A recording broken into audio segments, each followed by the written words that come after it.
Hello there, lovely frugal friends. So you've probably noticed I've not been around very much. I've posted a few things, I've had a few Facebook posts, and I've posted a few videos and some community stuff. But overall, I've not really been here for a while. So I thought I'd give you an update. Now, I've not written anything, planned anything. I'm just going to talk. So if I ramble and waffle, please forgive me. This is just me speaking as it comes into my brain. So there's three significant things basically that have just thrown me for a bit of a loop. Now, first thing, apologise if you're a bloke watching this because it's not 100% applicable to you. However, there probably are women in your life, so still listen. Perimenopause and menopause. Oh my days. I remember my mum going through it, and to be honest, she turned into a bit of a witch. And she'll forgive me for saying that. She's no longer with us, bless her, but she would forgive me for saying that because we discussed it and she agreed. And it was a hard time for her, and I didn't realise how hard it was going to be for me. You see one thing and you expect another. I became snappy.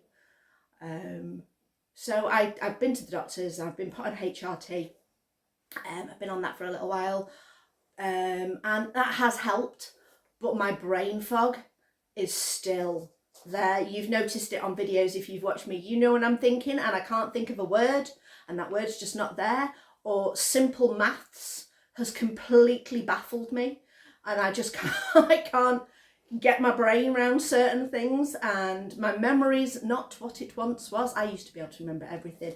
Now I'm not 100% certain of anything I've said to somebody. If they say to me, "You never told me that," and I'm thinking, I'm pretty certain I did, and then I doubt myself, and you start to go into a bit of a crazy loop. Just 1 second, the dog's scratching my knee. Come here, Stinkle. Say hi to the people. There we go. Right, you go and sit on your cushion there and chill. Okay. So that's the first thing that's done. So I've started taking some other kind of supplements and stuff. I've been doing some research. I've joined a group on Facebook who've been really lovely, like a perimenopause support group. And that's been really helpful. And I have a friend at work who's the same sort of age as me, and we've been going through similar sorts of things. So we do bounce ideas off each other and just have a chat every now and again and have a moan, because it's always good to have a moan about it with somebody who knows exactly what you're going through. So anybody out there who has been through it, going through it, about to go through it, oh, it's a hard one, isn't it? I mean, some people, my mother-in-law's like, "I don't even remember it." I'm like, you lucky person. But maybe those around her did recognise there was a difference, because when my mum was first going through it, she didn't recognise what she was doing until after the fact. And we discussed it and everything. So that's the first thing that's kind of been kicking my butt and has just been making me feel a bit down. Second thing, and I have talked about this on a couple of things, is my gallbladder.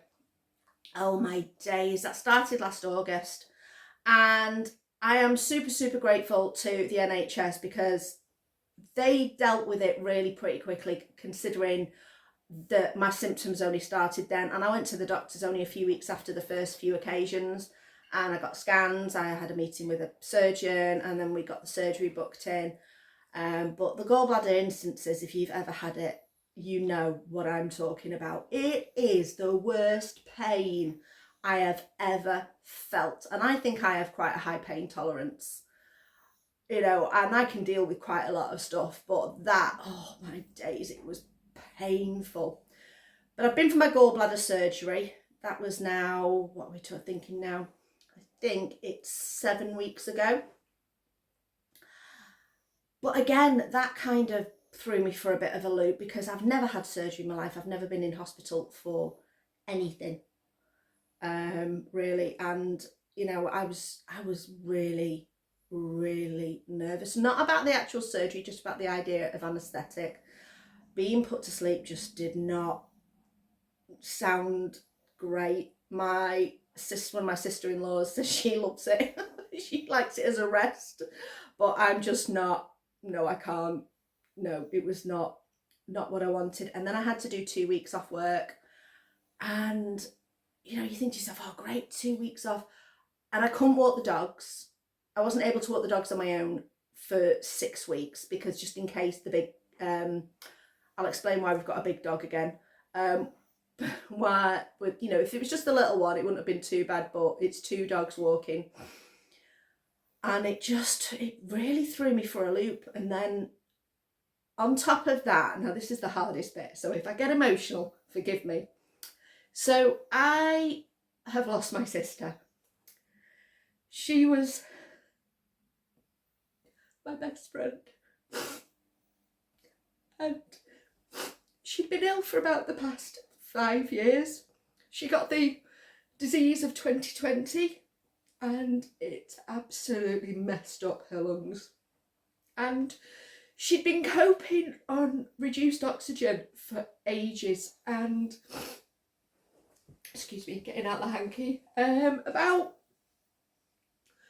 I think it was about April time. I can't remember the dates. I'd gone round, because we saw each other every week, and I'd gone round to go and do some stuff for her, and she's like, I think I need an ambulance. And her oxygen had gone down to 60%. And she was still laughing and joking, because that's the kind of person she was. Because she was absolutely crazy. Oh my days, so crazy. Give me a second.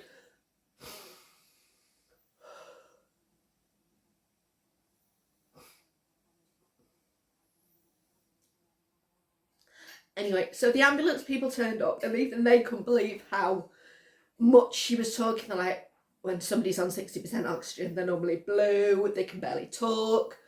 But she's there telling jokes about people and things and situations that happened and had them in hysterics.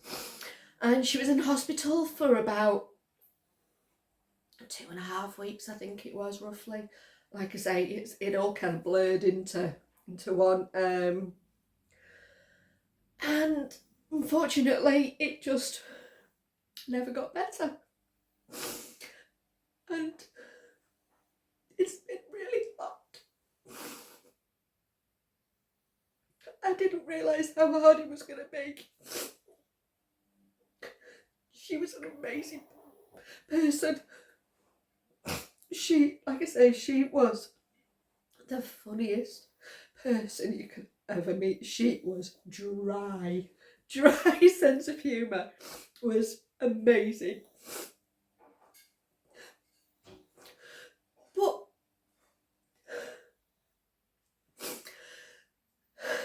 and to be honest, I'm not sure how to deal with stuff without her. It's hard. She was my go-to girl. She was the person I talked about about everything with. I could be so honest with her.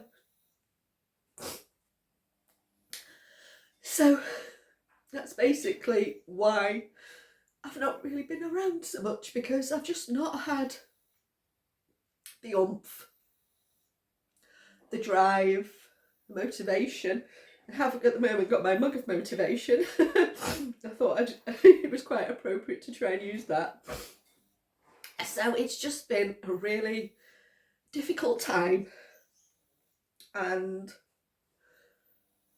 I do have other sisters, but we're just not as close. One of my other sisters, we both said at the funeral that it's sad that we're all not as close as we could be. But we are, the two of us are at least trying to build up a better relationship with each other, and we speak more often than we ever used to, which is good. So we're going out this week and we'll probably cry while we're together reminiscing and talking about stuff. My sister had 3 children and they're adults. They're amazing guys, absolutely love them. And they've got kids of their own and they're all a great bunch of kids. So I've got to be a little bit stronger to support them, and mind you, we support each other. We do speak quite often. So there we go. I told you it'd get a bit weird and emotional. And like I say, having the whole gallbladder issue and then the whole menopause issue and just hormones raging all over the place and trying to deal with stuff has just been a bit of a tricky one. So I'm hoping, it's coming up to my birthday in a couple of weeks. It's been Chris's birthday, he had a week off and that helped, and it's coming up to my birthday. Not mentioning which one it is. It's a significant birthday, so I think that's kind of in the back of my mind. I'm levelling up. I'm trying not to say I'm aging up. I'm levelling up to the next level. So I should be able to get more powers and more, you know, you level up in a game, you get extra bonuses. So that's what I'm hoping for. I'm hoping to level up, get some extra bonuses and be able to deal with things a bit better. And yeah, so excuse me for blubbing. There we go. I knew it would be an emotional one, and I appreciate the support that a lot of you have given me, saying take your time, it's important to, you know, to get through what you need to get through, and I really appreciate you for doing that. And something else my sister's left me is a cat and a dog. So I always promised that if anything ever happened to her, I would take responsibility. Well, me and Chris would take responsibility for them. So over my shoulder, I see a grey blob. That is Angel. She is a 23-year-old cat. She is lovely. If you want to see pictures of her, I do have an Instagram, which, what was it called, Tink? We named it after you, didn't we? I can't remember what it's called. I'll put a link in the description box for what the group's called. But she has her own little Stink and Co. That was it, because we used to have all the other animals. So Stink, because it's Tinkerbell, Stink, and Co. And then it was just Stink. And now she's got a Co back. So we've got Angel. And I'll introduce you to the craziest, most gorgeous dog you will ever want to meet. This dog spins. When the television is on, she spins, and she's not small. I'll go see if I can find her. Sky! There she comes. For some reason she responds to Sky better than just Sky. So she's Sky, S-K-Y-E. Sky, come here. Come and say hello. Sky, what have you seen? What have you seen? What have you seen? What have you seen? Sky, sit. Sky, come here. Come here, come here. Hello. Say hello. Say hello. She's so energetic. This girl's got so much energy. She's already been out for a 3-mile walk this morning, and she is just bags of energy. Anyway, let's finish this video in the place where I normally do all my videos, in the kitchen. So I hope you understand, and I'm sure you do, why I've been a bit absent and hope to get back into doing things. I have been posting all my grocery haul videos because they're quite easy for me to put together, because they're just not big, huge videos in terms of they take a lot of time to do in one day. I can just do a quick video each time I do shopping. It's become part of the routine now to video everything I shop. So I will have one of those coming soon, because today's the 30th of July and I've got one last shop to do with my dad tomorrow, so I will do that and then I will post it at the weekend. This video is going up tonight, as long as I am able to watch myself in the edit. And thank you for watching, thank you for your support, and I will definitely see you next time.